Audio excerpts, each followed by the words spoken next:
Congratulations, you guys finished the course. We are done. And the best part about the whole course for me was the feedback I received from you guys. I'm so happy because, after 8 weeks, when I received that kind of feedback, when you guys show me so much love and so much appreciation, it just makes me feel like all the hard work that I put in, uh, strategically planning and putting together the course for individuals like you, it just makes me feel that it has been successful and I have done my job successfully. And it helps you do your job successfully. It helps you learn successfully. So I'm super excited and also sad because I'm not going to be interacting with you guys for for a long time now. So you guys just consider yourself graduated from this class.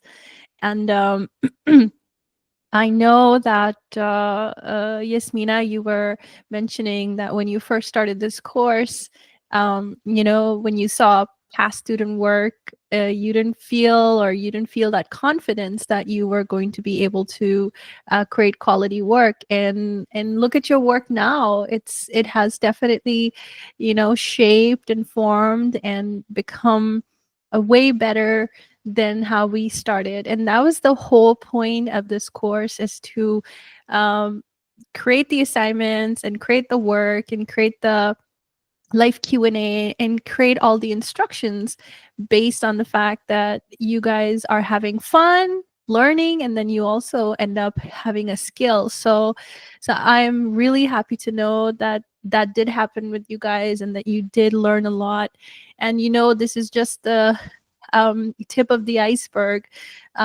This is just, I also feel like even though this is a foundational class, even though we were learning basics, but I threw a lot of advanced stuff at you guys, and you guys did great absorbing that. So I am so happy to know that you guys are equipped with whatever knowledge is it that's going to help you take your careers to the next level. Just remember, this is just the beginning, because consider this as a first layer of whatever you've learned. Now keep adding layers to it, keep enhancing your skill set, keep practicing After Effects. And this is an advice that I always give to my students. Oh, hey, Angela, welcome aboard. Sorry, I I'm late. Oh yeah, no problem. You're just 6 minutes late. I'm just an efficient instructor. At 1:00, I'm there. But yeah, I was just talking about the fact that I'm so proud of you guys. I just did a 6 minutes of just like congratulating all of you, and being so proud of everyone's journey and everything. So, and the next thing I was gonna say was, that's the thing about After Effects. The beauty about After Effects is you have to continuously do it. So now that you've completed this course, and made your instructor so proud, but that it does not end here. If you want to continue to pursue it, if you want to continue to be good at it, keep allocating the same amount of hours that you have for the last 8 weeks. You're in the flow right now, you're in the learning flow, so keep that flow going. I know that you guys have to pay your bills, you have to work, you have to work hard and manage other things, but if you really are serious about continuing this, an hour every day is also going to be very, very it's going to be very successful for you guys. An hour of just going on to motionographer and looking at what's trending, what other agencies are doing, what are the mediums which are being used recently, or which illustration style is being used, and you'll see so many different things in there. And I've been a motion graphic for a while, but every time I go in there, I get so overwhelmed. I'm like, how are people moving so fast in this industry? Like, I just learned this last week, and now there's new things coming up. Like, it's such a fast paced industry that you have to like keep up with it. So if you get left behind, like if you're not going to keep yourself updated to the trends and the latest stuff, then you'll have to catch up very quickly. And then not to even mention the AI integrations of how things are happening in After Effects right now. Just keep yourself updated with that. Subscribe to newsletters or email notifications or whatever it is that you need to subscribe to. So if you haven't already joined those social media After Effects communities, because those are going to be like giving you those annoying notifications, and you're going to be like, oh, somebody put something about After Effects, and you can learn something new with that. So keep it rolling. Don't let this be stagnant. Maybe you were putting 3 to 4 hours, maybe a day or something, to create your assignment. Now you can do 1 hour or 2 hour just to play around with something. Another thing is sometimes what I used to do when I was a student is I would see something on TV, and at that time TV was more. Now it's social media. So if you see anything on social media or TV, and you get curious about how it's been done, try to dissect that process and be like, if these are the circles coming in and this is the background, try to like process that in your head. Now that you have the knowledge, try to see how it's been done, or how the process was. A lot of people do put their processes online on forums, especially. Even reach out to them and be like, hey, loved your work, whatever, how did you come up with this? And you'll be surprised how many new techniques you will learn. Because so far, After Effects, there are 10 ways of doing the same thing. But the best way to do it is doing it efficiently. Can you do it with expressions? Can you do it with templates? Can you do it with an already built project that you bring in the other stuff? So you're trying to like manage your time efficiently in After Effects. Otherwise, you can stay all day long trying to finesse something, and even then, you're like, oh, I wish I had more time to kind of finesse that too. So some of those things that you have learned in this class, so keep applying them, keep it rolling, keep pushing buttons in After Effects, keep failing in After Effects, because that failure is going to help you go find out why it failed and how you can fix that. And this is going to be excuse me, the focus of today's live Q&A is failure.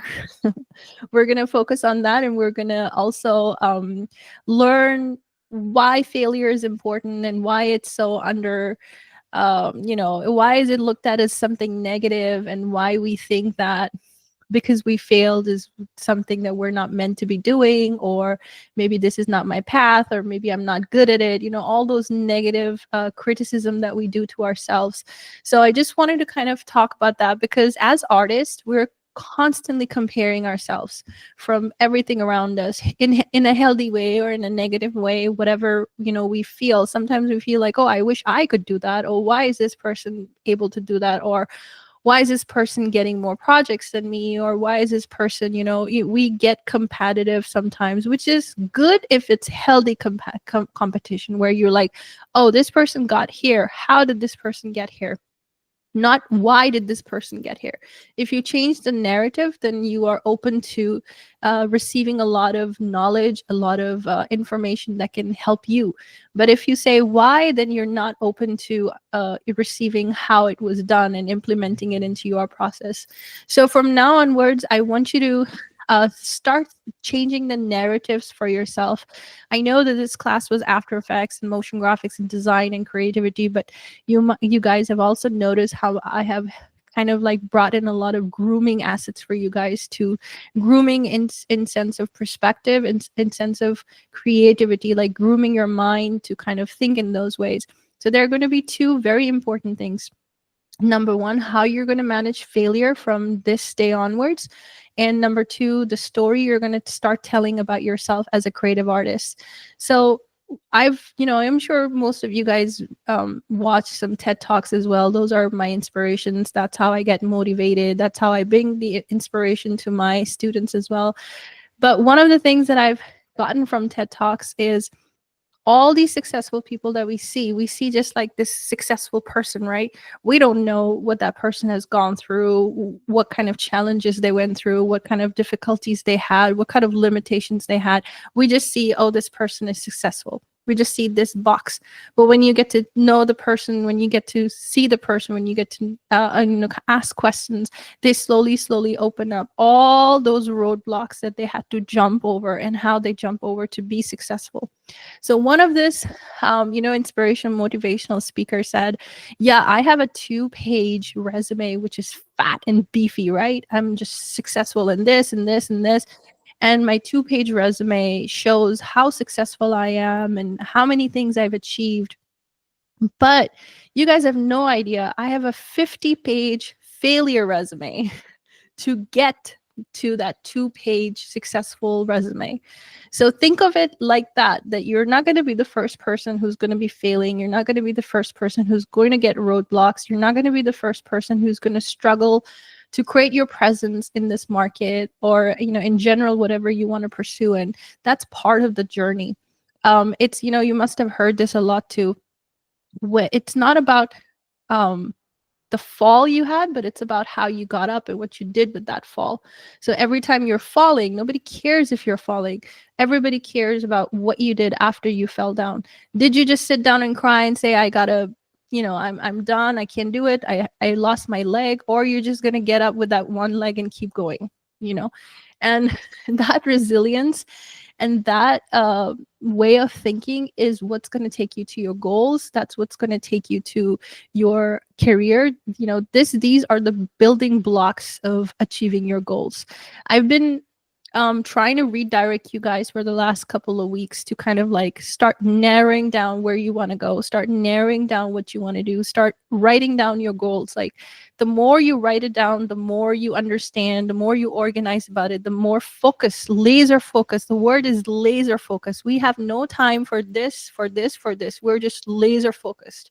Because another thing is also, because you have families, you have personal lives, you have, other things to take care of, you really don't have any other, negativity or other stuff that you need to take care of right now. Just laser focus yourself on your goals, because, once you achieve those goals, all this negativity is going to be non-existent anyways, because you're going to be at the top and be like, oh yeah, it was all worth it. So from now onwards, I want you to get a piece of paper and write down all your goals. Not like, I wish I could do this, or I wish I knew how to do this, or, oh, I wish I could become this. You just write it down. I am already this. I am a successful creative director. I'm a successful creative consultant. I'm a successful motion graphics designer. I'm a successful video editor for an XYZ company. Whatever it is, big, bold goals, which are right now looking like they're out of reach.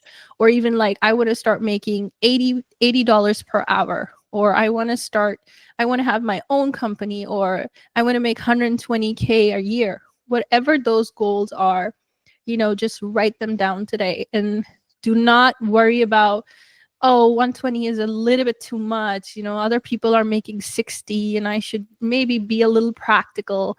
If goals started becoming practical, they will not, I don't know, they will be not fun to achieve, So they need to be bold. They need to be out there. And the science behind this is because when you put a goal out there, and this is so interesting how our brains are wired with that, and how brains operate in that scientific level beyond our understanding.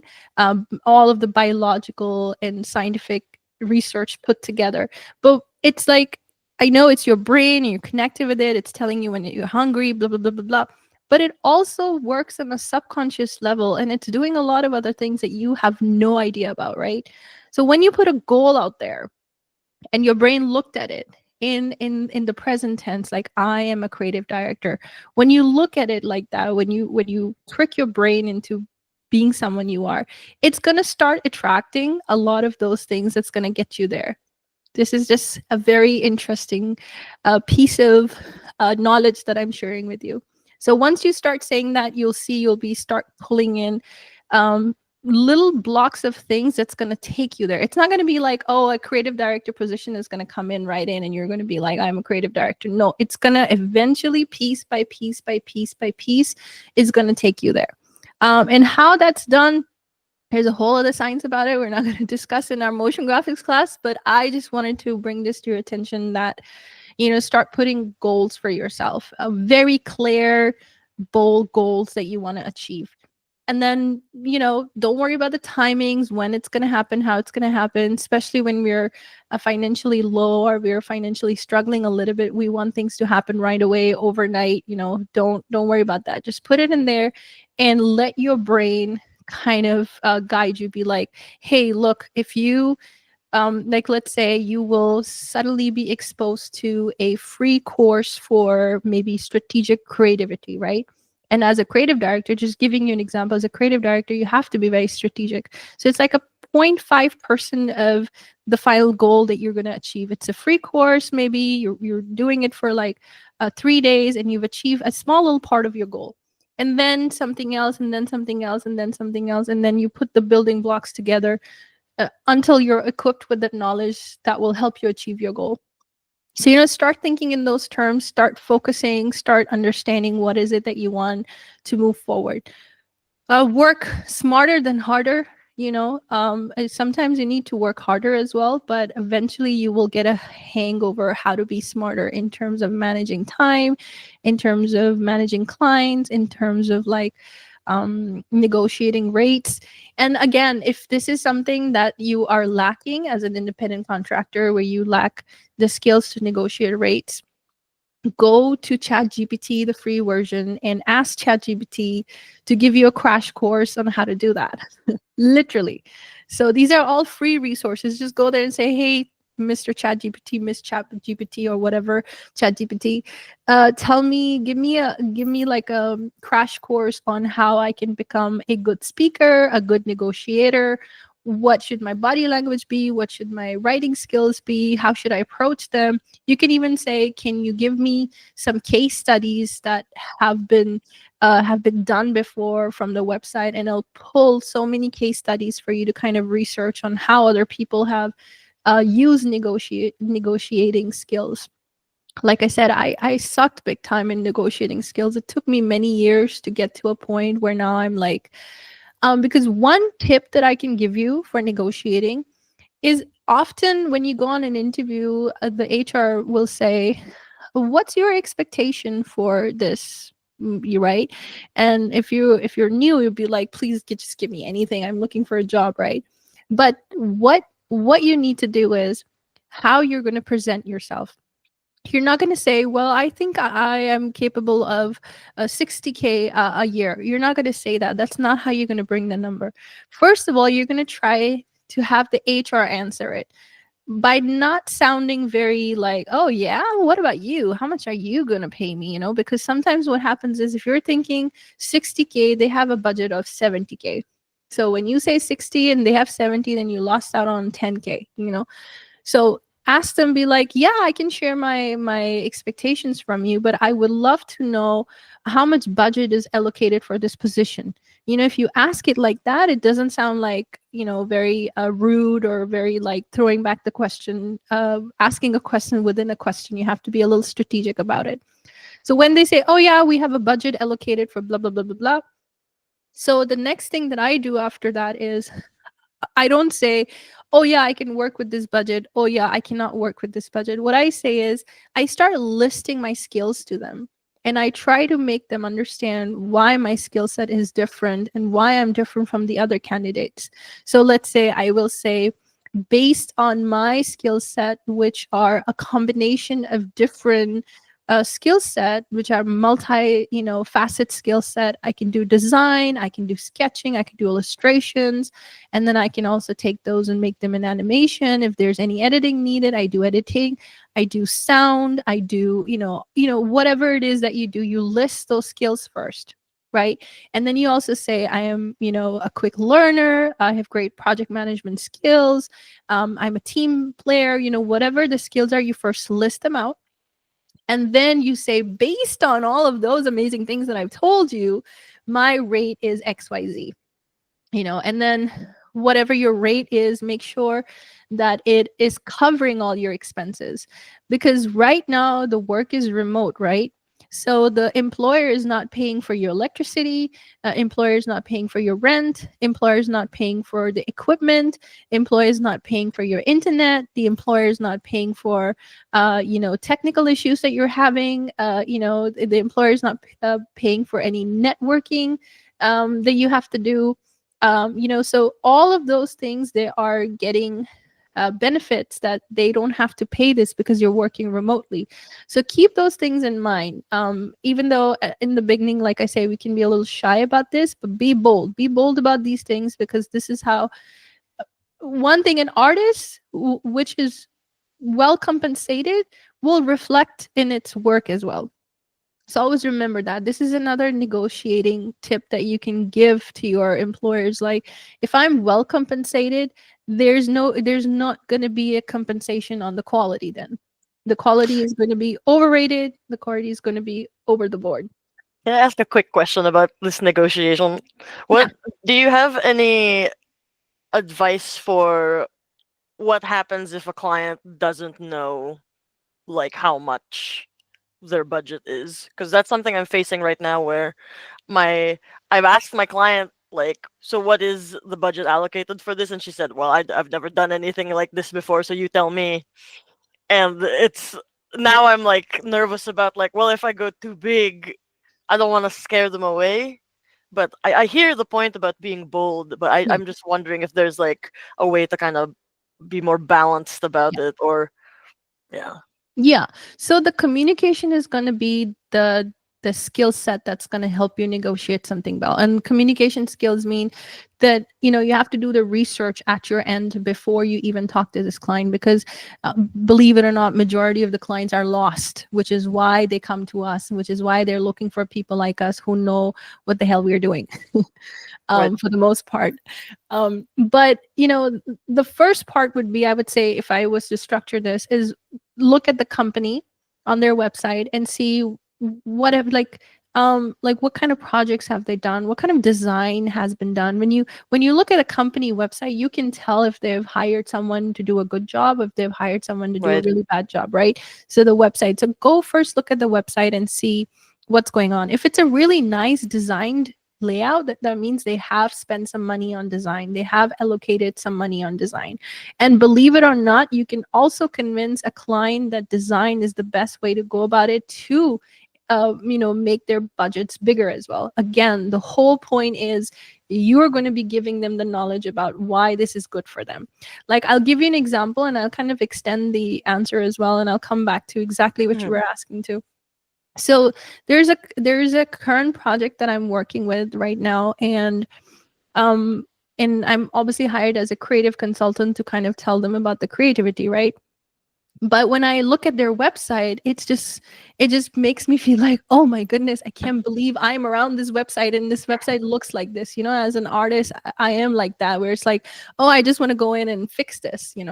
So when I proposed that we need to change these things about the website, there were a lot of questions about budget and no, it's fine, no, it's working, no, we're getting clients. And I was like, I know, I understand you getting clients, but there's specific things that we need to work on. And this is how I convinced them. I said, first of all, the layouts are not proportionate, are not balanced. And as a human, you get attracted towards balance and proportion. So if your website or your design is not balanced, then we're just kind of like, attracting people, but they get distracted because there's nothing for them to get attracted towards. Right. And then this is why designers come in, because they have a way to space things out where it can bring in more eyes. So that was the first point. So before they even say, hey, we don't know what the budget is, what about you, tell me, this is how you structure it. You don't say, well, let me see, let me think about it, blah blah blah. You strategically come in like everything from top to bottom. And that top to bottom is coming from the research that you did before you started talking to them, whether or not they know their budget. Just make a habit every time you're about to talk to a client, just do a little research on them. Research on their website, research on the person that you're about to talk to, look at their LinkedIn profile. These are all information that's going to help you negotiate with them in a positive way, in a positive ethical way that the research conducts. So then I started telling them, hey, what about these color schemes? They're not good, they're not attractive. And when you're negotiating, you can't say this is not good. You have to give them reasons to why something is working and why something is not working. If need be, you can give a comparison of other websites. I brought in comparison of other websites, how their visual mockups were, and how it was definitely soothing to the eye, and the viewer would be more prone towards looking at the material on that website as compared to this website. So kind of bring in your little creativity into it and be like, well, based on XYZ, and be a little strategic, be a little stuff like that. So now in your case, when I come back, first of all, you need to convince them why they need design. Okay. Do your research, go online, do like a little bit of case studies. And the second is, how much is the budget? So Right. how much is the budget, right? So before you even start negotiating with them, while you're doing your research, you're going to sit down, you're going to put your bills, your rent, Yep. all of that together. And let's say, like I was mentioning last week as well, like let's say $2,000 is what you Right. need to pay your bills and rent, your debt, your loan, your student loans, whatever Yep. it is, taking care of as a peer, whatever. Put it all down. When you put it all down, um, then do per day of how much will that cost you per day.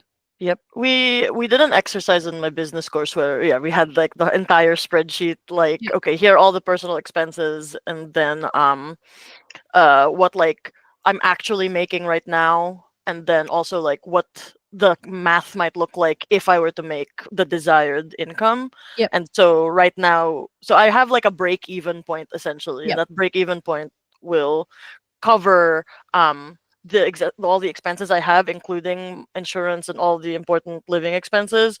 But it also has like a little amount of like dispensable income as well. So Yep. so I've done like the personal math. It's just how do I now tell this person like, Yes.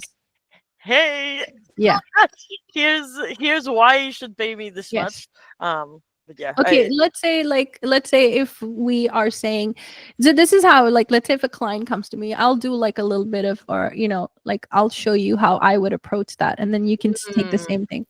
So let's say they come to me and they say, okay, what is the project? Tell me about the project. What do they want to get done? So they're an independent, they're a solo software engineer, and they're building an app. Mhm.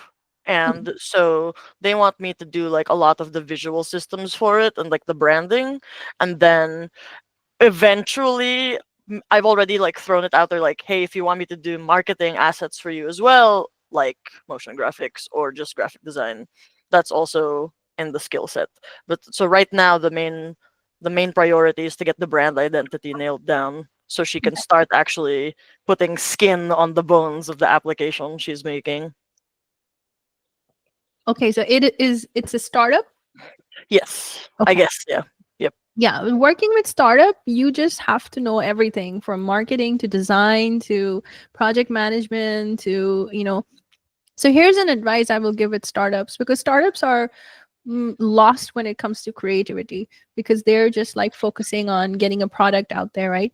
So Right. that's where you leverage your existence with them. You're in a very good position to continue to show them what you can do for now and also for the future. Right. You create long-term relationships with something that's building up, right? So this is how I have done it in the past, and it always works. When you're talking to someone, regardless, making mock-ups, Mm, two different things, right? So start getting into a habit of creating mock-ups. Like, let's say you're creating the skin for all the bones, right? right. Put them all together in InDesign. Make Right. like a little presentation, maybe in PowerPoint or Canva, wherever you can. Put in the extra work in it. And always make sure whenever you're sending PDFs to independent contractors, put your name and your website and your information in each and every page. All right. So the first thing I would do is create mock-ups, because mock-ups is something that they can, because if you tell me, we're going to have a black sky with a red light on it, I can visually see that because I'm a creative person. But software engineers, zero. They'll be like, what? Yeah, What's they're red light? taking What a are you talking code. about? They're technically savvy, but creatively, this is why they need us desperately. So this is when you come in and you create a mock-up and you create a whole proposal. Another way to approach a client is when they come to you and say, we want something, get all the information that you need to get, and then put a proposal together. You don't also have to tell them the rates and the ideas at the spot. So you prepare like 20 questions. Not 20 is too much. They're going to get bored. Let's say 10 questions, you prepare them like, when is the project needed? If they have a budget, that's good to know. If not, what's the, you can rephrase it by saying, what's the limiting budget that you have that you Mm, can't go beyond. And then you can say how many pages, like how many screens does that need to be created. I'm sure you must have asked these questions too. Or how many other designers are there, mm, how many, like, all, and when is this needed, and right. deadlines, and you take all of that information and then you create a proposal for them. And the proposal is literally, um the mock-ups that you're gonna create for them, be like, Mm, and that's also a pitch. A lot of companies spend thousands of dollars to pitch to bigger companies to bring in their project into their company. So they will hire under their own budgets. The client's not even paying them. They'll hire just to pitch, and then they will, go to companies and say, "Hey, look, we have a mock-up for you, and we can do this for you, and we can do that for you." And in that proposal, that's what you're going to do. You're going to say, these are the amount of screens that I can create. This is the kind of design illustrations that we can create. You can give them 2 or 3 options, and then you can say, in future, these are the things that I can also help you with, like marketing and social media and video editing, whatever it is that you can list it. So when you have everything in a proposal, that's when you solidify things, and you also show them that you're well versed in what you're doing.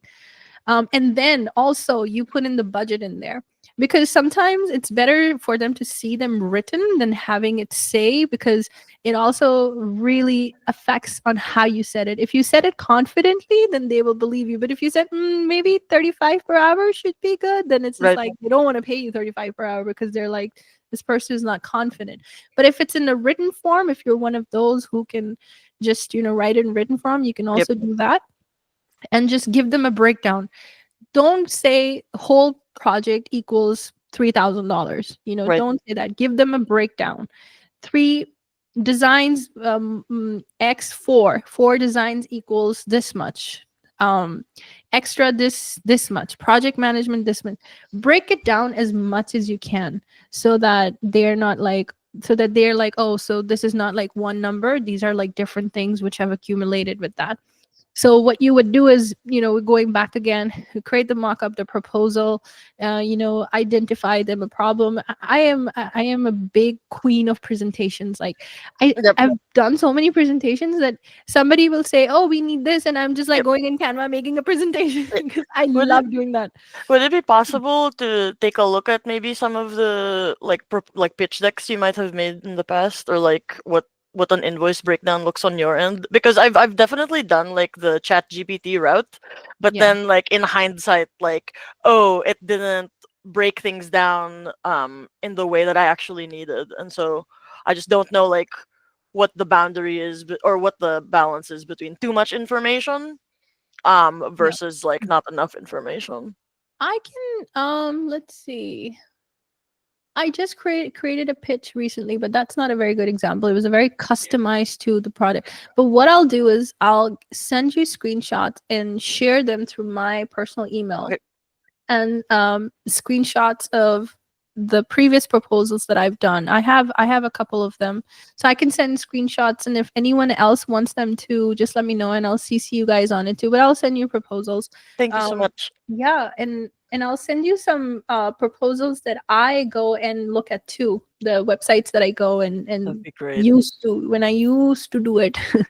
But I'll now it's literally like, after I'm telling you this confidence, after like constantly doing that, now somebody was like, could you do 35 per hour? And I looked at him like, that's just like $100, for like 5 hours or something like that. I was like, Yeah, no, thank you, I can't do 35, because you have to eventually, not right now, but eventually, after, I would say 2 years would be a good one. After 2 years, raise your rates, and after 5 years, Actually, yes. So after every 2 years, reconsider your rates, you know? Right.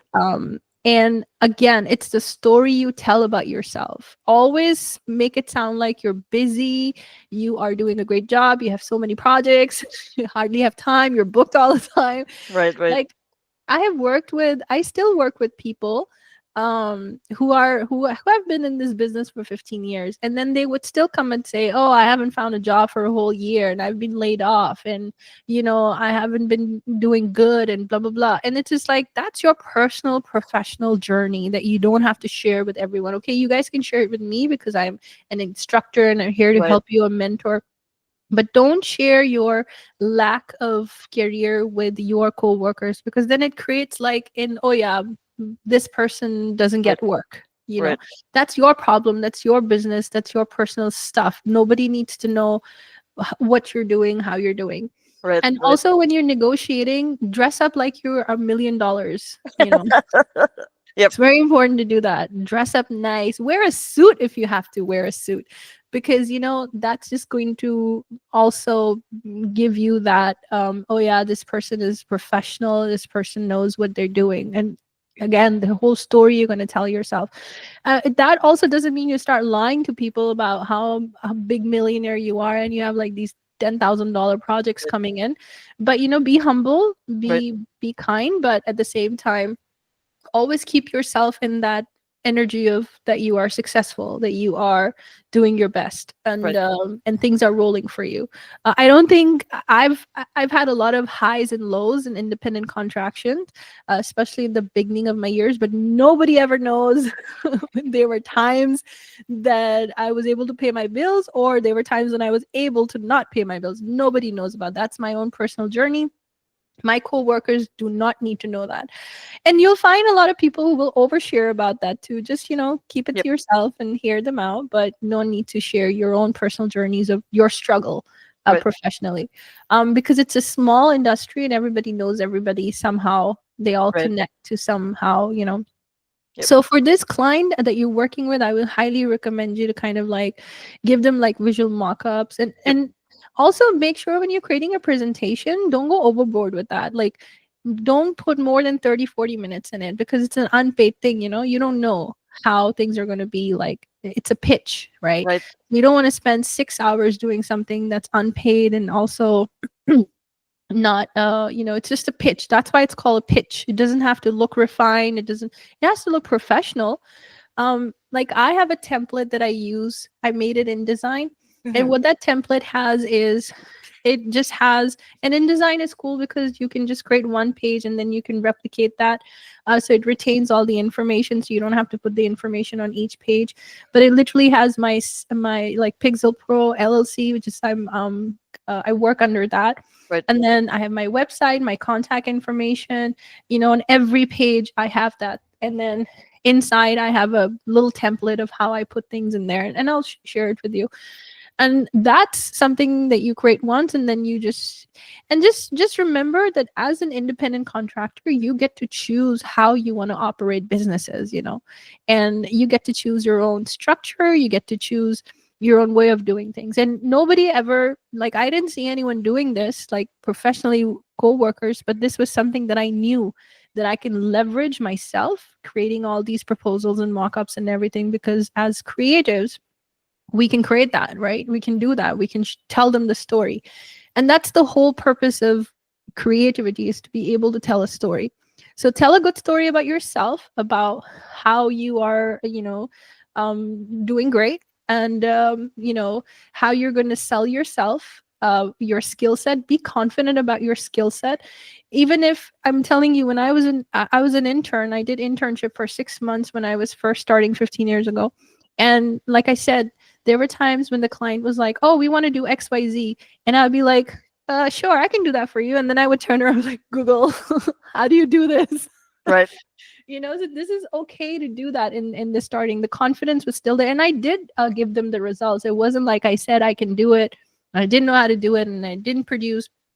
Actually, I did say I will do it. I searched on Google, put extra hours, didn't get paid for 2 hours or whatever extra hours I put in. And the results were over the board that they didn't even expect. And that's how you build your reputation, that this person is, willing and passionate and willing to pursue his career in this way. But again, a thin line between how much hours you want to spend in, especially when you're working for free. Right. um, I was a very bad example as an intern. I was just working like 10 hours, and in those 10 hours, the 5 hours, I just had to go across the street to get wine for the the clients, and I was pouring wine for them. I was like, when am I going to sit in front of the computer and start doing motion graphics? Right. Right. But it was all worth it because that's how I made connections. That's how people started to know how I talked, how I worked. That's a very big part of selling yourself as well. Right. Because you'll find a motion graphics artist, yes, you'll find it, but they want someone, like, you can also sell yourself. When you're negotiating, you're going to say, hey, you can find someone for maybe $10 per hour, right? But that person is not going to be professional. That person would not know what to do when problem arises. That person would not know the collaborative tools that I know, that's going to enhance the project management.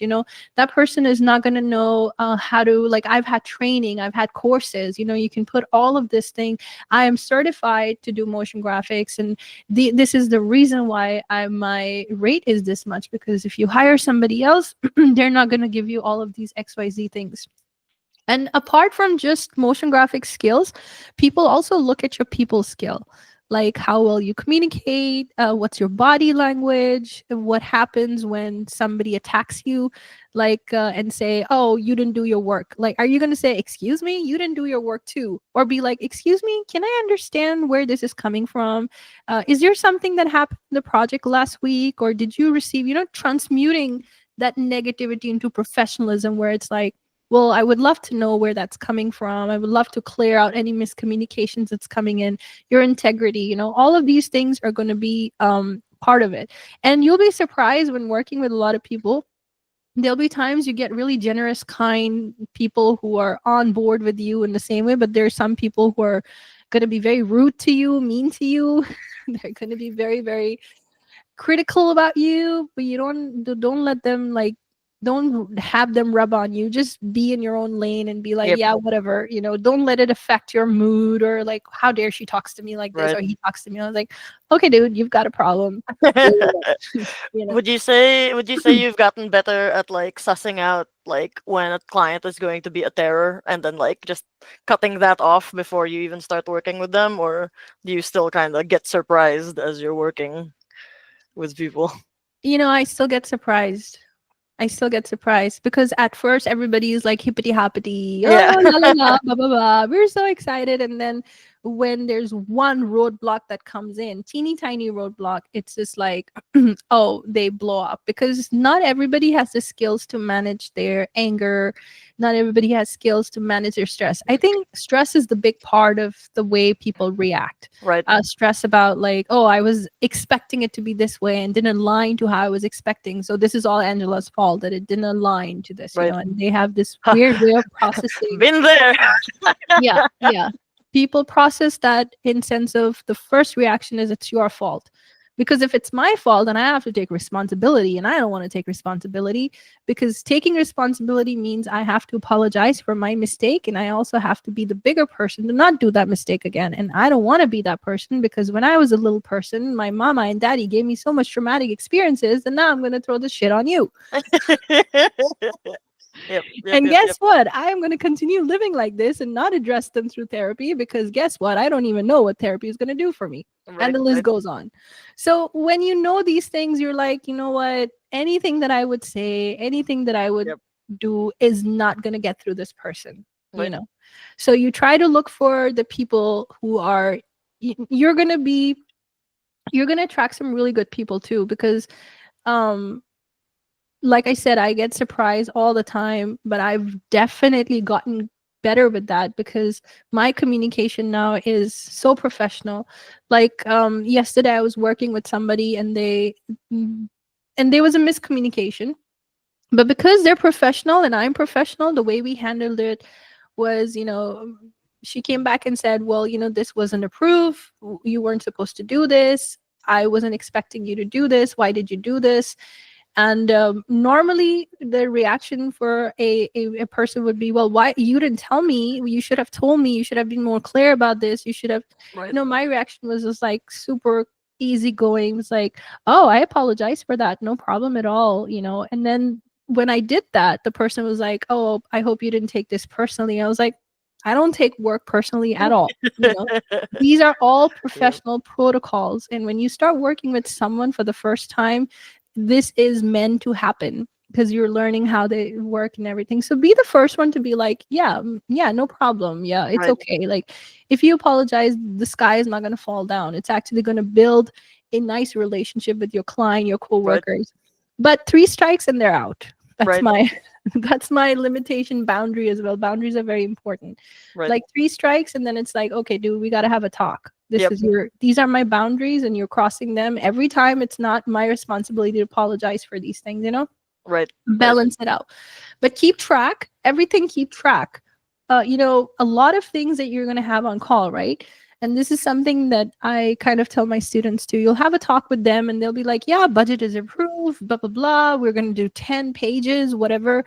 And then when you start doing the work, they're like, oh, we didn't talk about 10 pages. Oh, I thought it was 6 pages, or I thought it was 5 pages, or whatever Mm, misunderstanding.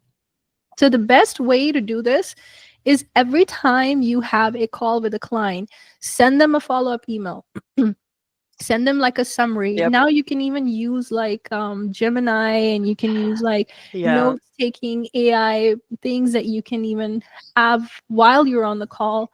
Right. And then what they do is they make notes and send it to you and the client, and then everybody's on the same page. Yep. Use those things. Try to document everything. Like, Yep. even I forgot to tell you guys this in the beginning of the course, they usually do, but start getting into a habit of creating your own contracts as well. Yes. This Yes. is very important. This is something that I didn't used to do a lot in the beginning. But now, as you get higher and higher in positions, then you get more and more responsibility. So even if you're not higher and higher in the position, start getting into into contracts. Right. You can get contract templates. You can have ChatGPT created for you. Again, ChatGPT can be a little tricky because it's a computer, so it thinks in a way of like, always like what the rest of the 100 people have done, and it just kind of takes information from that. So make sure to read it and kind of edit it according to Yeah. your needs of the project, your needs of your way of doing. Like the things that you really need to put on the proposal: number one, your rate should be there. Number two, your hours should be there, 9 to 5. But Mm, then you should also let them know that if there's hours that go beyond the 9 to 5, then there's going to be an extra rate for that. All right. And then you also let them know that if you're working over the weekend, that's going to be an extra layer for that. Just be mindful about where you are with the project. Like, if you really need to pay your bills, that you can pull back a little bit and be a little bit more flexible. But if you know you have 2 or 3 clients running in the background and this is a fourth one coming in, be a little tight with them about your hours. yep. Eventually you will get there too, after 2-3 years of working as a motion graphics artist. But have these 3 things there: weekend hours, extra time hours, the deadline of the project, have it there that this project is going to be completed by this deadline. If the deadline is going to go past, then you will have to pay extra for that. Put that in. Again, Yep. ChatGPT will word it better than I am. Mine was like, I'm gonna tell you, but the ChatGPT is gonna turn it into more professionalism. Yep, yep. Yeah, I've used ChatGPT, and then there's also the Graphic Artists Guild. They have like a very big kind of handbook, and Yeah. then I think maybe on their website, but in the handbook they have a bunch of templates for like different types of contracts and even like licensing agreements and stuff. Yeah. Like if it's a full license or partial licensing. Yeah. So yeah, Yeah. those are very helpful for sure. Yeah, absolutely. Yeah, secure yourself as much as you can in documentation. Yep. My protocol with every client is usually, I get on a call with them, usually lasts 30 to 40 minutes or 1 hour. And then I take all it. I always call it the discovery call. I never say I'm going to do budgeting, blah, blah, blah. It's a discovery call. We're going to discover what is it that you need and what I can provide for you, right? And after the discovery call, I put together a proposal, a contract, a proposal, probably not a contract, a proposal, which has budgets in it, dates in it, times in it, how much it will take, how many days it will take. And this is something that you will learn eventually, like, okay, and especially taking this course, you must have learned, like, if you're making design, how many days you need for that. Like, what I would do is, like, style frames, depending on how many style frames, like, let's say if it's 15 to 30 seconds long, then the style frames would be like, I'll take 4 days to create the style frames. Okay, 4 days for style frames, then allocate 1 day for feedback, Mm, if, like, okay, you're going to feedback you, I'm going to get you feedback, and then I'm going to implement the feedback in it, so 2 days for feedback. Okay, after the feedback is done, you go back, and you start animating it. It will take me 7 days to animate that, and then again, you'll get half of the animation on this date, and you get feedback, and you continue doing the rest of it. Like, break it down as much as you can, and this is again project management skills that we yep. independent contractors need to have. Because, and you also have to limit them to how many feedbacks they can do, because I've had clients, they go crazy over feedbacks. Can we change the color? Can we change this text? Well, it's taking you 3 days, and 3 days I'm on a day rate. So you have to be very strict about it. Again, don't feel shy about these things, because they're not even paying for your Adobe subscription. Right. They're not paying for any of those services that you get when you work in house, like even your air conditioner, your heating, your climate control situation, your car, the expense, and nothing. They're not paying anything for that. You're the person who's paying for all of that. And need being, you can also pull this card. Yep. I have pulled this card many times. Like, you're not paying for my internet. You're not paying for my Adobe. You're not paying for, like, my what do you call, health insurance. You're not Yep. paying for my taxes unless you're on W-2 and working and not working on 1099. So all of those things, keep it considered. Yep. And then once I do the proposal, I send it to them, if need being, to negotiate something here and there to bring it in the budget, and then I give them the contract. Right. The contract will have the extended hours, the extra pay, blah blah blah blah, the deadlines and everything, and then hopefully, if they agree with all of that, for the contracts, you also have to put in legality. Like, not a lot of legality, but like, if there's a dispute, what's going to happen with dispute. Like, if the money is not paid by this time, and again, the discovery call is going to be the place where you're going to be like, okay, do you pay bi-weekly? Do you pay project Right. flat rate? Do you pay monthly? And then you will put it in the contract that the employer has agreed to pay by 30 days. Normally, when I work with people, they say 30 days.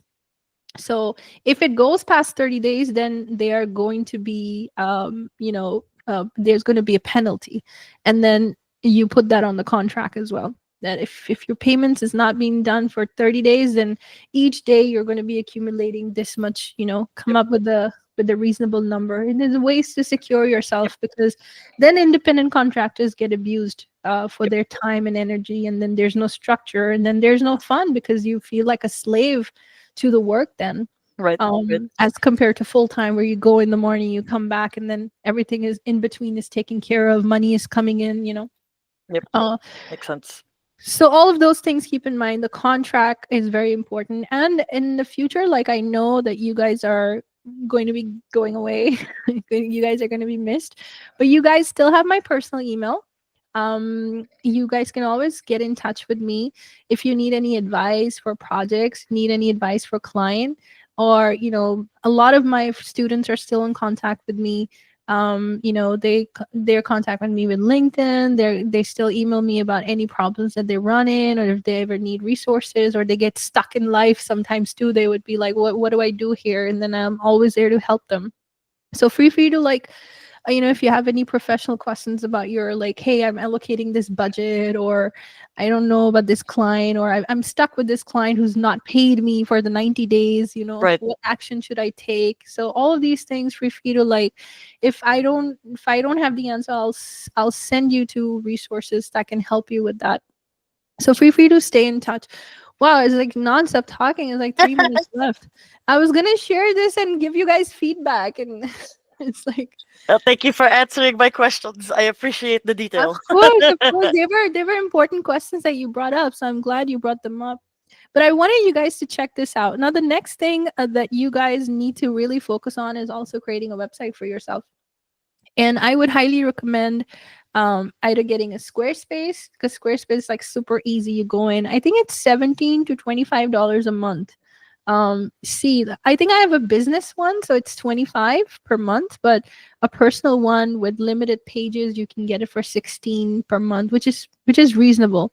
And you can also find, what do you say, the domains within Squarespace too. So you don't have to go to other domains and connect it with it. If you already have it, you can also transfer it in Squarespace. Like I used to have one in GoDaddy, and I was able to turn all the DNS in Squarespace.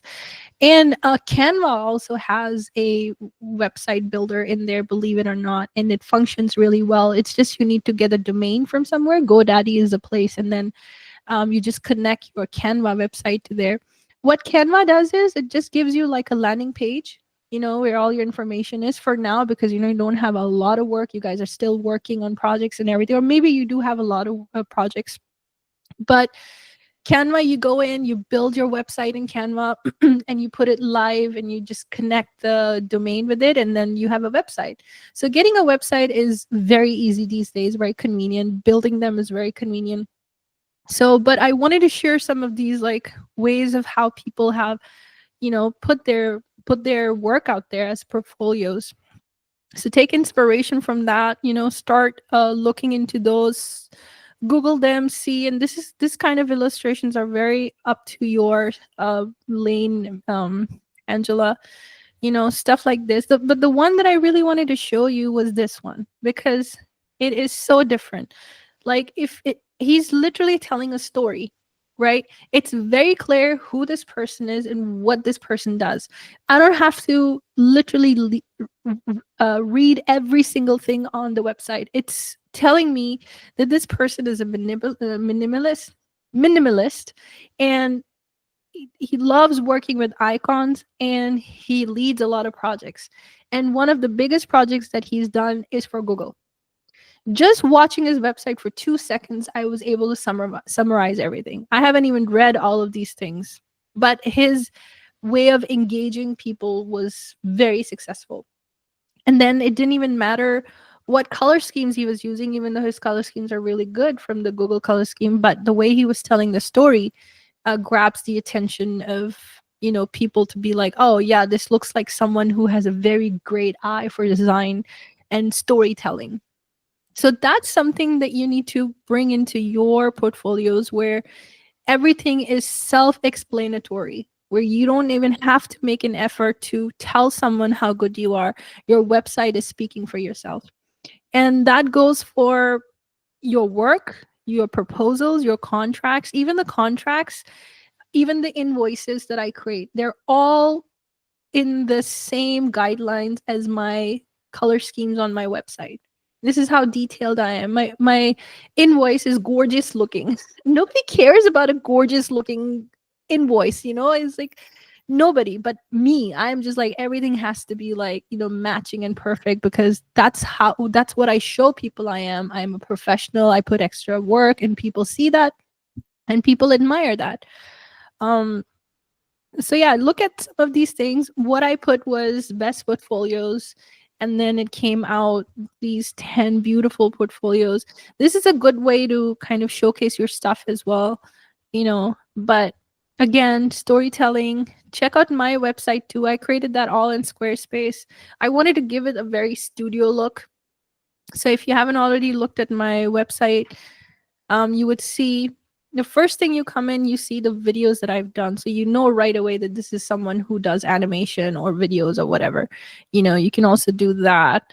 And then I have laid out 4 different sections showcasing the 4 different things that I have. And this is the biggest struggle I had to tell my story, because there were so many stories to tell. And it was like, how do I compress all of that in one way to tell a story? It was like, now somebody can look at it and doesn't have to read all this content, but they'd be like, oh, she does design, she's done this, and she's done applications. Okay, sounds good. And then a very different way of laying the projects.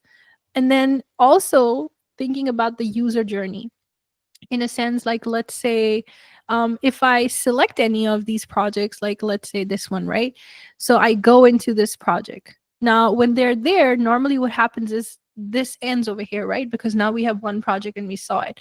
But the way I did it, that if they keep scrolling, they still have things that they can go back to, or still keep clicking on it, and then they go here, and then they come down and they can still click on something. So they're never like going back and forth or anything. They're just like completely engaged and clicking on, the things that are coming on. So be strategic about those things too. I mean, right now you'll have like a few projects, but I wanted to show you this because, user journey of on your website is also very important. So that when somebody first comes into your website, they just know what the hell you do. It's very important. Okay, finally, let's do feedbacks.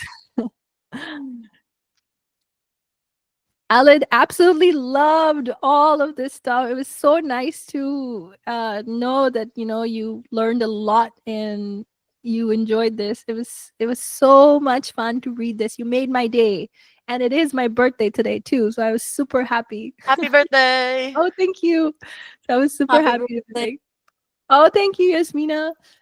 Thanks for joining. You always join when we're about to leave, but then we extend it because we have so much to say. Okay, so let's look at Aled stuff. Aled, you did such a good job in terms of like storytelling skills. I think you nailed it with those things. And the best part of your assignment was from here to all the way. Like I love the flow and the design and how things were coming in. Like all of these illustrations. I think especially if you're making something for kids like that, I think it will be pretty cool. But there's still some things that we can improve on, and I can totally show you that. Um, First of all, the whole notion, like when you come over here, like this part over here, there's not a lot, but there's still a lot. Like in a sense, like it's composed in a way that it is very balanced and proportionate in whatever is there, right? In terms of the background, in terms of the foreground, in terms of what's happening in the main focus. But when we're over here, I feel like we can work a little bit with textures in the background too. Um, I would say, still use a bold color, and any of the bold colors that you've used over here in some of your, like, these bold colors. I liked how they were coming on, because then you don't need a lot of things to show here. You have a nice bright background. You have, this illustration, and feels very nicely filled up space, but here it looks a little empty. Maybe we can even change the white to a little bit of cream, not just white. Just needs another color for it to be like that. I know you were talking about using their National Geographic and then you changed it to this. I would highly suggest to use theirs, because then it will look even more like you actually worked for National Geographic, and then obviously in the interview you can say it was a reference, but it's a great way to attract people that you aim for bigger companies like this or similar companies like that. Um, and then, so the other thing that I had to comment on was the way we sat on the black screen for more than a couple of seconds. So I would say when things are moving out of the screen, there's things already coming in the screen. So when this is moving out, we should already have the earth kind of coming up. So when it's halfway there, we already see the earth halfway there too. So we're having like this smooth transition of something going off and something coming up. I think that will give it a nice little pacing transition. Again, we are on the black screen. I'm not so opposed to the black screen, but I still feel like every time you had these colors in the background, it did make it look much more cleaner and much more complete. So I would say continue to use like the same red background maybe over here. It will really pump up everything in the front, because of the colors that you've used, which are light colors. They're going to pop up more on the dark backgrounds that you've already used in other places. So I would put like this yellow is coming down. Maybe the yellow wouldn't be the best one because we have the yellow square for the National Geographic, but some other dark colors can stay there. We don't need to see black at all anywhere, black or white. I really liked how you were. Even this neutral color can be used. Other neutral colors like these in this hue can be used, and it would be great for that. So all of this is great. For this one, it would be great like when you're updating this, just put like a dummy video in the back of some animals or something from National Geographic for 7 seconds so that it's not like a black screen that we're sitting in. So some video of 7 seconds, and then when you update this, just take a fake mock-up name or something like that. So when you're using it in your portfolio, it looks a little bit more a real life situation rather than a template. And then I see where you're going with this, but again, we can get rid of the white and use a much more solid color. I think it will really go well with the yellow and the subtitles. So just a little bit of that. I liked all of this. There was another transition, like this transition over here. You see, when we're going from this guy to this guy. Again, the transition, by the time this guy is off, the thing should already start coming in. Like it should already be in over here. So we are again not sitting on the black. So it's like, kind of like this is coming on, this is coming off. Also, this guy can go a little bit faster too. It's going a little slow because everything else is coming in fast. You kind of match the pacing. And then this one is kind of like going back rather than everything is going like this before, right? But this is going. So try like how this came up. You saw how that came up? So we want to match, yeah, this motion to the rest of the motion too. Really like that. I think that was pretty cool. All of this is pretty cool. Pacing and everything. Okay. Now the green probably here is fine, but when it's put in front of a brown and a red, it's starting to look like a little bit saturated, you know. So we always want to keep a solid color in the back and something lighter in the front, like the whole scheme that's been going on. But right now there's light in the back and then darker in the front. So what we can do is we can switch those colors, maybe make it red in the back and have it green, the circle being green, and see how that looks like, and even lowering the hue a little bit on green or making it darker or lighter just to see how they fit together. But keep the scheme that you have. You know how you have this one, how it's lighter in the background. Let me see how it's like dark in the background and lighter in the front, and that's really complementing the popness of the illustration. So you want to keep that consistent throughout. This is great too. That's working out great. And then, yeah, even the transitions, right? So by the time this is going back, you already have something coming up. You just need to work on those transitions a little bit. And then, yeah, and then it's everything else is looking good. I really enjoyed the pacing of everything. I really enjoyed the fun elements of it and really enjoyed the illustration, especially if it's the children that are the target audience for this. I think you did a good job with that. So great job, Aled. It was great to have you in my class, and thank you for the lovely feedback. And continue to stay in touch, be in LinkedIn or personal email. You guys have it. Would love to have you guys here. Loved your illustrations, Angela. It was really nice. You really are very talented with hand drawn illustrations. Just continue. You're going to attract a lot of people because of your perception, your perspective, your design skills, your layout skills, your color skills. I think, did you create all of this in Procreate? No, so this is the mood board. I went to Pinterest and then pulled a bunch Okay. of Okay. I pulled a bunch of different illustrations that kind of Okay. reflect the design sense I'm thinking of for the style frames. Yeah. Um I really wanted to go for like a very storybook picture book kind of style. So These illustrations are by you, right? yes, these Yeah, are these are awesome. yeah, Yeah. everything else is all me. Yeah. No, this is a really good way to pitch as well. You know, when the client, you can also pitch them to kind of understand where you're going to go with that. But this is awesome. I liked all your illustrations. Very nice. Like, and I wish I could see it animated. It would look so cool.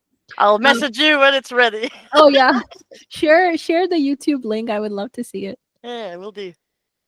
And I can see the wiggle on it. You know, and whenever these textures are coming up, they're just kind of spray painted on. You know, there's so many of these things like you can use the what's that tool in After Effects, the puppet tool to move the Yes. arms. You know, Yeah, So you see a lot of that. I've wanted to sneak rigging into my projects, but then I like watch the tutorials on how to rig. It's like this is gonna take me Oh this is yeah, gonna take me so long, yeah, like yeah, building the skeleton. Yep. yeah.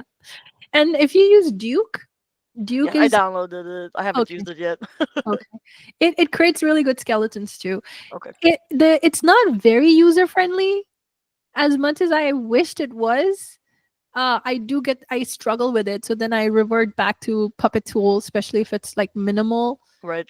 But that would be a very good tool for you because you can do a lot of character animations in there. Or you can also use Blender. Blender is more user friendly too. Then yeah, but I love your style frames. I think they're looking great. And even the color schemes, I love it. They're very nicely done. Thank That's you. the best part about finding a tool that works with you. You know, and Procreate really is something that works really well for you, especially creating mock-ups and style frames. And there's other apps too where you for especially for something like this, there's called Storyboard, probably an app or something like that. Yeah. And it just has all this scene there, and you can just type in things and, say scene one, this is going to happen. And then it goes to scene two, and then it goes to scene three. That would be a really cool app to look into. Too. There's so many apps now. I started using them too, especially when I started using Procreate. But they can be very good. But great work. I love it. If you ever get this finished, do let me see it because the and stuff like that will look really good on your website as well. You know, um, Thanks. don't wait for it to be completed. Work in progress is also highly recommended when showcasing yourself. Um, Yasmina, I could not find the link, the Google link that you mentioned. Where is that? Yes, it's the last Oh, one. it's This over one. there. Okay. First of all, love your boards. Very nicely done. They are hitting everything that I have been talking about all 8 weeks. The texture is there, the text is there, the design elements are there. I think you did a very good job with that. The compositions, the layout, the negative space, you hit all the spots. The cleanliness of layout, I think you did a very good job. It's a very good To be opening. honest, I didn't know I could do something like that before. This is how much Yeah. I was surprised with myself. Yes, that's the beauty of unlocking somebody's potential. And we have Thank all you these so much. potential in us. It's like somebody has to like take it out. So Yes. I'm so glad. And this is like I was saying, you missed the first part of the live Q&A, but this is exactly what I'm talking about. You got to keep exploring your art. You got to keep exploring your Mhm. styles. You got to keep getting your hands dirty in different things to really know where it is that you click. And and I see the progress. I can see it in my head, and I'm sure you can too. When you started with the first composition and then you went into the style frames, I think that's when you really started to unlock that compositional layout, color, Mhm. and now it ended up being like this, which is amazing. Mhm. And this is actually complete and ready to go in your website or your portfolio. How did you create these tigers? Did you use already existing images and manipulated them, or did you create them? Um, it was pretty simple. It was like collage. I see. I cut cutouts of the tiger and I added some effects like threshold in Photoshop and the gradient to pop the yellow, black and white filter on the layer of the cutout, I see. and some color fill and overlay. But the effects I Mhm, copy pasted them into every cutout, so I will have a consistent color and mhm. style. Yeah, Like no, it's you the hit same all the color spots. in every style frame. Yeah, you hit all the spots, like in terms of like even the last one, you did a very good job with creating that style frame. I liked how you use a different font for new season. This is like the standard of Mhm. how they create these, so it's very good, very close to like actually seeing this on National Geographic, Mhm.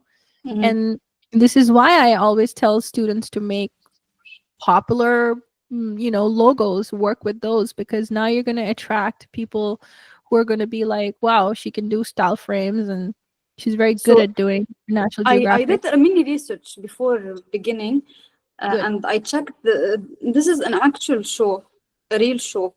So Okay. I checked the show, and I found its trailer also. So I took some Savage. ideas from Mhm. Savage Kingdom. Oh, oh, okay. Yeah, I can. Yeah, your stuff is better than their stuff. Good job, Yasmina. I'm so proud of you. Thank you Yeah, so you should much. totally you send this to National Geographic and find out which agency does their work and reach out to Mm. them. I wouldn't even be surprised if they're like, "Oh yeah, I there's the team." I found out that National Geographic is actually owned by Disney. I didn't know that. So now you have to go through Disney. But you see, Disney Disney has a lot of like different aspects too. We only think that companies. it's Yeah. yeah, we only think that they only do 2D traditional animation, but they do a lot of stuff like this too. Yeah, Disney has I've taken heard over that everything. owns, yeah, it takes over everything. Yeah, so yeah, I wouldn't be surprised. Just Mhm. go online and look for Mm, motion graphics designer positions at Disney. And if there's an opening, just send your portfolio. You never know mm, because they work remotely now. Because you have definitely hit those really awesome spots in there. The whole point is you understand compositions and you mm, understand engagement and you understand color consistency and you understand the text, and how you can, and like I said, there's maybe a background one, the text two, the image three, and four, maybe a little. They're hardly four layers, but they're making everything look complete, and fun to watch. Let's see how you animated it.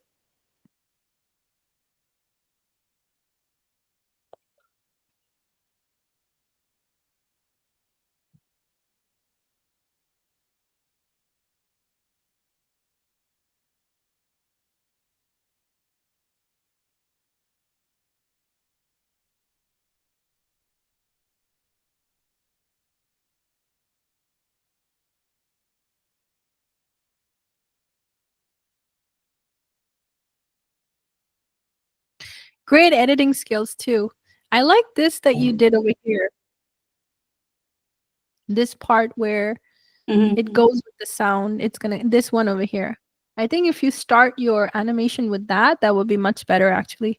I Just loved playing with sound effects. right? Yeah, I this part, this is where your animation to start with. It should start with that and then And then survival comes in. And then okay.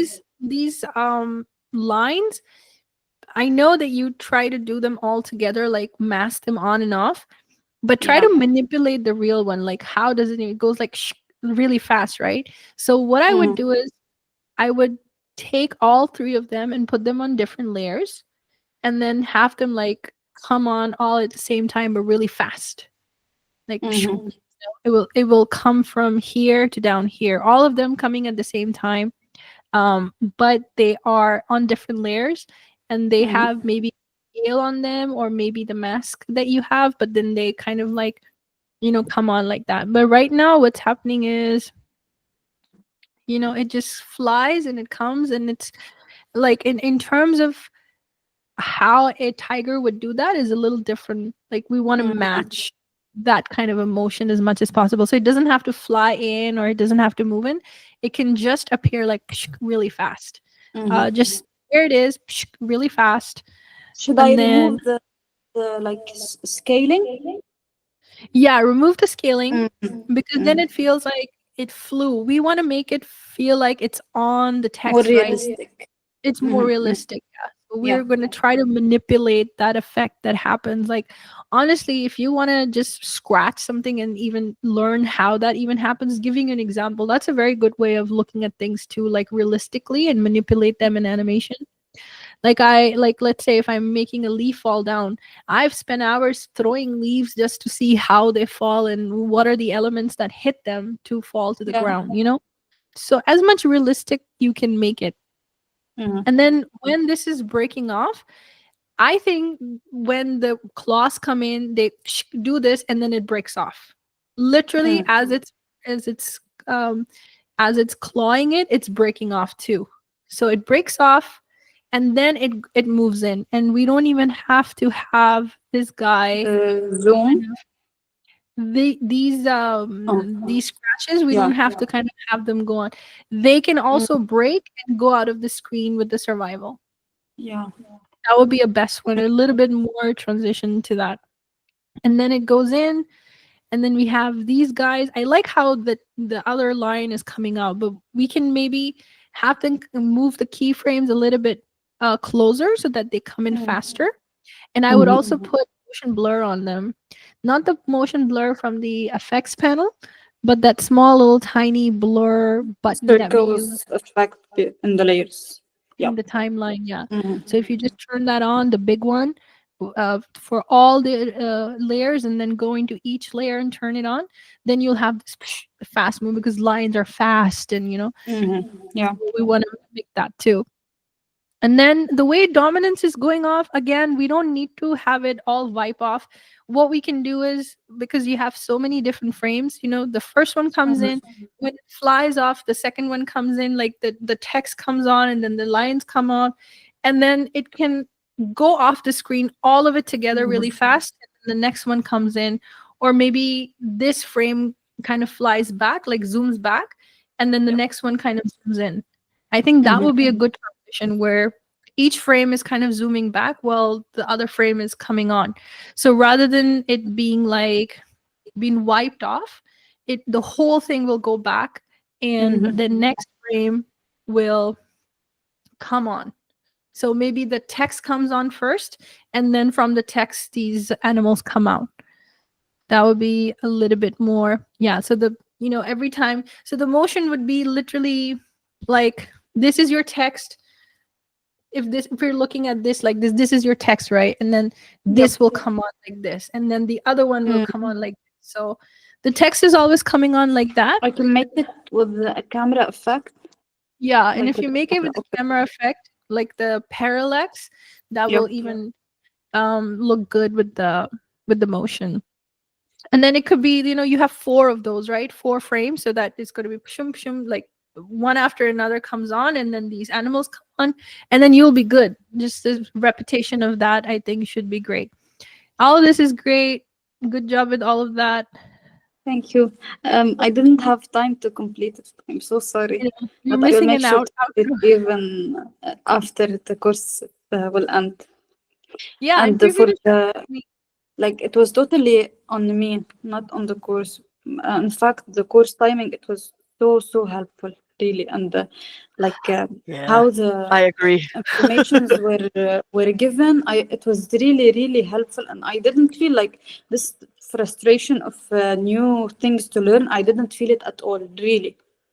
Oh, I'm so happy to hear that. Yes.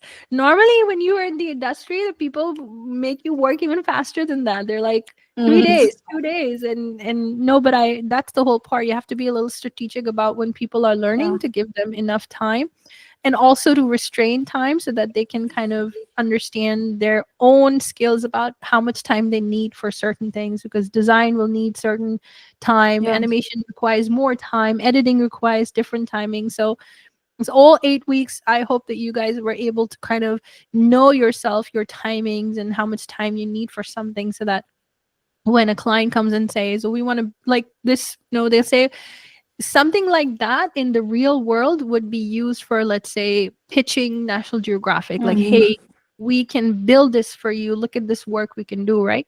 So they come to you and be like, "Okay, Yasmina, how much time is it going to take you to build that?" So now you know that at least 5 to 7 days is something that you yeah. need in order to create something like that.